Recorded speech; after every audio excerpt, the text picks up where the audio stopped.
So I'm here at Monument Track, which is one of the ways that you can get up to the top of Mt Herbert. I'm going to set off up the hill. Should take me about maybe 2.5 hours to get up, maybe 2.5 hours back. Yeah, and we'll just see what it looks like out over Canterbury at the moment. So I'll head off the track. I'm going that way.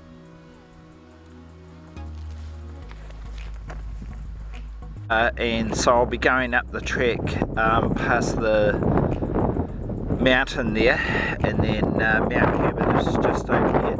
Should take about 2.5 hours to get up to the top. So just some detail of the track network up here. So the track is across farmland to start, and then it goes up dockland up on the top of the mountain. This is the start of the track. This is new, it wasn't like this previously. Yeah, climbed over the fence and started walking over the farmland straight away. So this is a new track here. Goes along the fence line from Purau Saddle. Never used to be like this, you just walked up over the mountain. This is probably part of that new land purchase.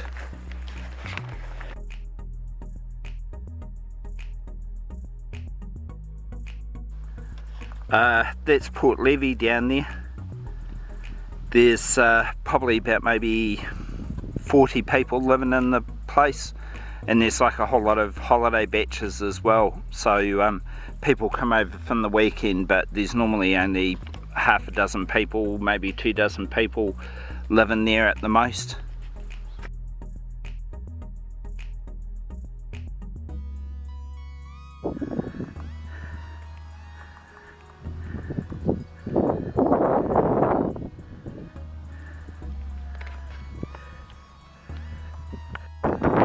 So we're following that farm track up the side of the hill there to just below 0.913, which is Little Mt Herbert, and then we get onto an actual track that goes up onto the top of Mt Herbert, which is over there. It's really steep, this track. Even from low down here you've got quite good views over to the portals, so that's something. About 1/3 of the way up to the top you strike a set of switchbacks that are just trying to get up and get a bit of altitude up above a bluff, and then the track evens off a little bit, so just starting the switchbacks now. So that's the steepest part of the track. You can see it's a lot more gentle of a slope, and then it just gets steep over there where you're climbing up 0.913. Walking over to Mt Herbert, that climb's not actually too bad, so yeah, still uphill, but just not as uphill. There's a ship going out of Lyttleton Harbor there, and you can see the curvature of Pegasus Bay. So that's an area of regenerating bush on the eastern side of Mt Herbert. That's got a QE2 covenant on it, so gradually over time it'll get bigger. And then if you look over here, we're just starting to get some views over the portals. So you can see the Southern Alps in the distance, portals, parts of Christchurch. It'll be much better once we get up the top. So let's continue on our way.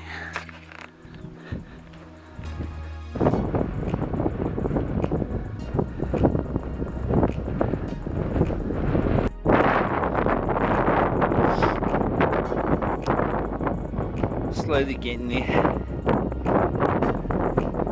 Just have to grind. So we're heading up that track.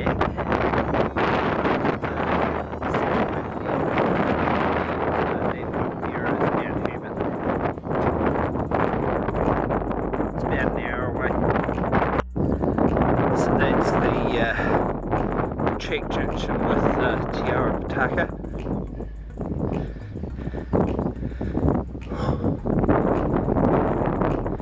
That's steep. So over there, that's Little Mt Herbert 0.913, and that's Mt Herbert.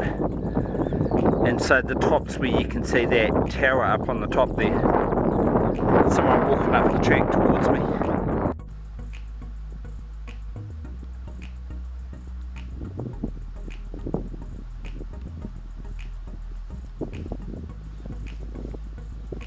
So I'm at the track junction. I'm just going to head off to the right here and head up Mt Herbert. So I'm on that saddle between the two Mt Herberts. I got lost up here one time when I was walking the Pataka track. Really heavy fog and you can't see the track. There's like a whole lot of other ground tracks. Yeah, freaky as. So we're only about 500 metres away. The top of the mountains where you can see those antennas on the top over there. So you just have to follow the track, undulating up and down over some rocks to get there. Yeah. Fantastic view. Look at that. That's Birdlings Flat. The Spit and Lake Ellesmere over there.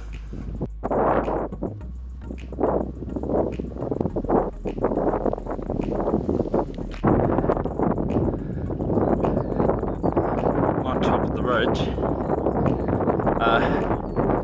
there's a lovely smell of gorse because the mountain's all covered in gorse. Smells nice.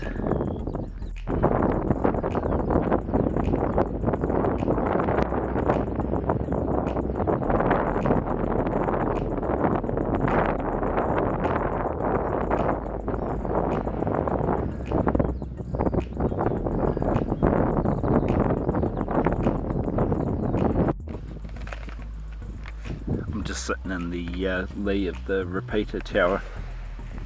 So that's like a telephone repeater. That's like a big battery storage area there to run the transmitter towers up here. So I'm just having my lunch. The wind's really cold.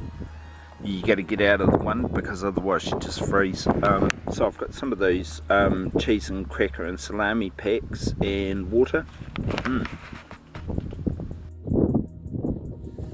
So that's the high point of Mt Herbert. There's a sign there and a trig point as well. Used to be a higher trig point there, but the wind kept blowing it over, so they've just got that stake there with the information on it. Looking down south, you can see down almost as far as Dunedin today, but it's starting to get a bit cloudy down there. Beauty. That's Kaitorete Valley and Lake Ellesmere from the top of Mt Herbert.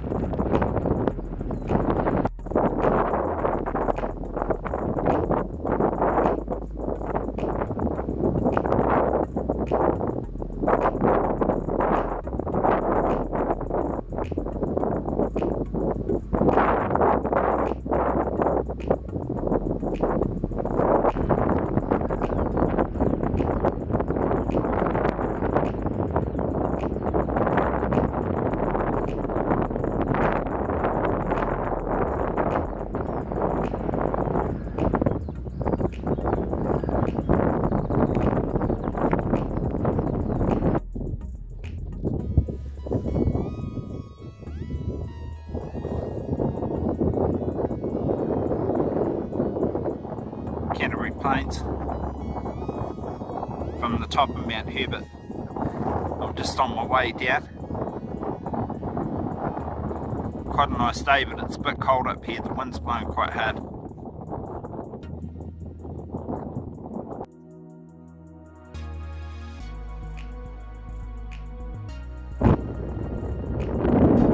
So that's 0.913 over there. That's the second highest peak on the whole of Banks Peninsula, Little Mt Herbert. So I'm heading back along that ridge line, and then just past that saddle you get back onto the track and drop back down to the Purau Saddle. So I'm on my way now.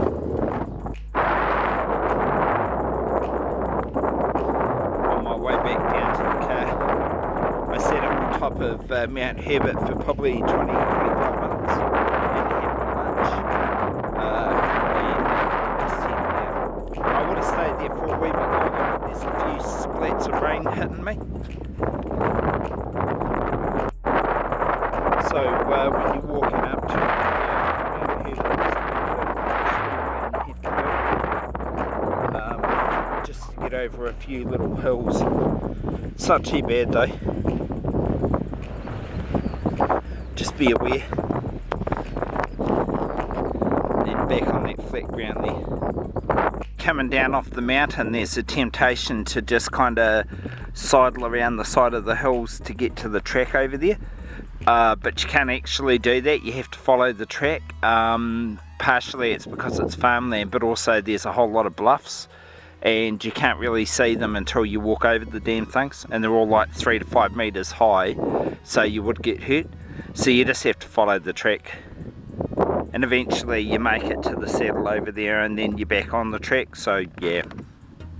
So I'm just about to start the climb up the side of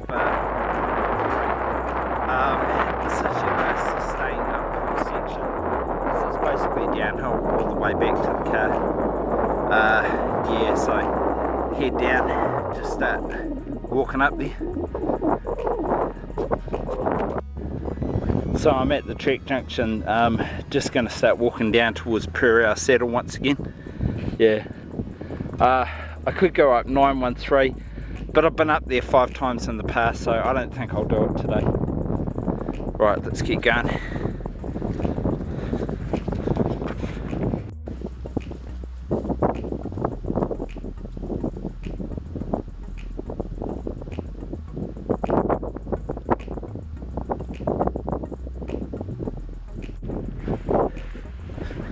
Going to stop in a minute and take my jacket off. I'm starting to get a bit hot. The wind direction has changed, so it's coming over the hills now, not from the ocean, so it's not as cold as it was. And the sun's come out a wee bit. There's some pig sign. There must be wild pigs. They bulldoze the soil over with their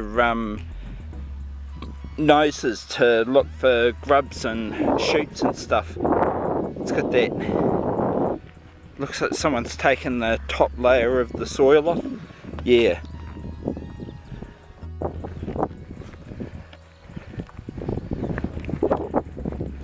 Yeah, so I'm past that saddle, heading back down the track.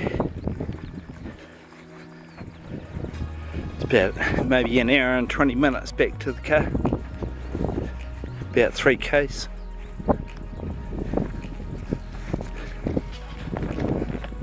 There's some massive big bluffs down there. They look like they're about probably from 100 to 200 meters high.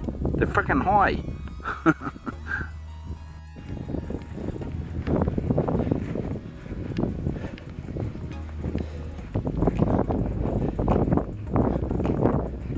Just past a couple of people heading up to the top of the hill. Bit late in the day, but anyway. It's about 2 in the afternoon. That's a good view of the monument. Lots of climbing there, crag climbing, big boulder climbing. There's often climbers up there.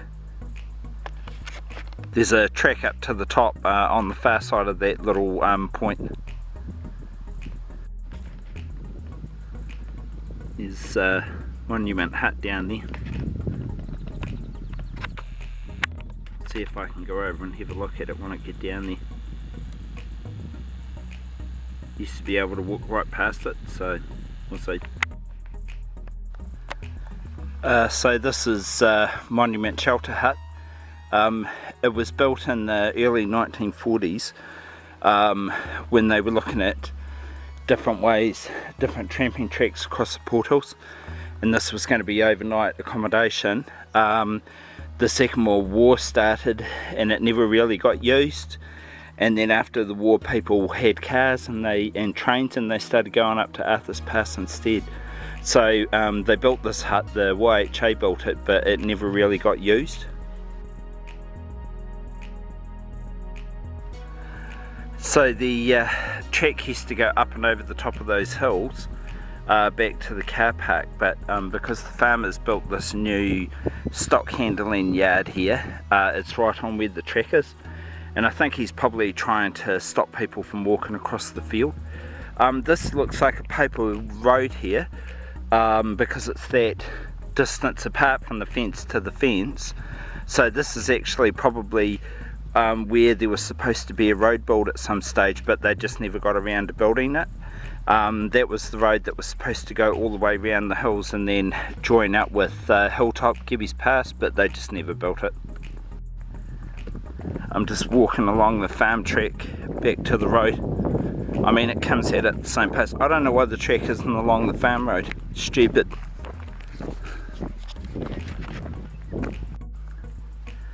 There's the car park there, a couple hundred metres away.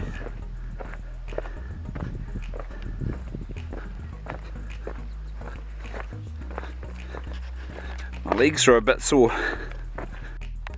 So you can see what I mean, because there's the track and I'm standing on the road, the farmer's road.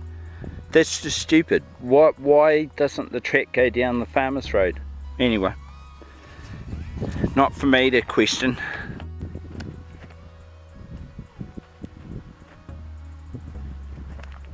End of the track.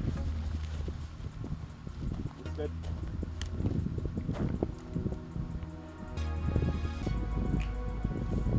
Yeah, so I just finished walking the track. It took me just over 5 hours, about 5.5 hours. Maybe 2.5 to 3 hours up, 2.5 hours back. Yeah, it's a really nice track. There's some funny issues with it with this new access, but you should still come up and have a look at it. Yeah, shortest way to get up to the top of Mt Herbert, and not necessarily the easiest course because it's very, very steep. Anyway,